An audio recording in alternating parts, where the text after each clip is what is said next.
I think distraction is, in fact, one of the enemy's primary tactics.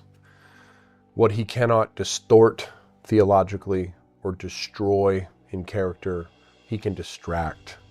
And distraction comes in all forms. That's the power of that element in the arsenal of the enemy as he comes at us. I think distraction shows itself in a busyness that is not directly linked to the mission of Christ and the work of pastoral ministry. So there is a way to be regularly involved in things that do not actually move the needle for the sake of the church family. And the biblical priorities that are delivered to us in the pastoral epistles, 1st, 2nd Timothy, and Titus, make it very clear what the expectation is for our lives.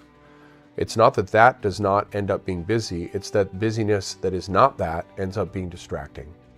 Secondly, I think the reality of the digital age in which we live, we have devices that are always dinging, buzzing, and calling for us to look at them. And even in this very moment, perhaps you're listening to this and you're checking something else. So the distraction level that must be removed is for there to be the quiet, personal engagement with Christ, unhurried time with Him, that results in the best manifestation of the power of the Spirit in our lives. So I think there's a distraction merely with the digital content that's coming in that has to be stewarded and managed. And then finally, I think there's a distraction level to good things that are not the best things.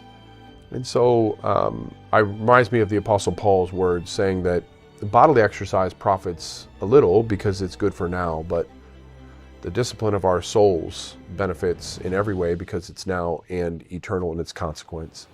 So I believe even the good things, like our personal health or exercise, can become distractions if they become the main things.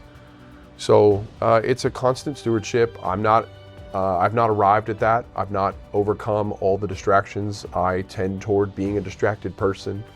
And yet the struggle is to identify and to amputate that which is keeping me from a clarity and a focus that is my calling for the ministry of prayer and the Word. And there is no substitute for the simple, urgent engagement with God amongst His men. Pastors must be men of God, and that will require fighting off the enemy's tactic to distract.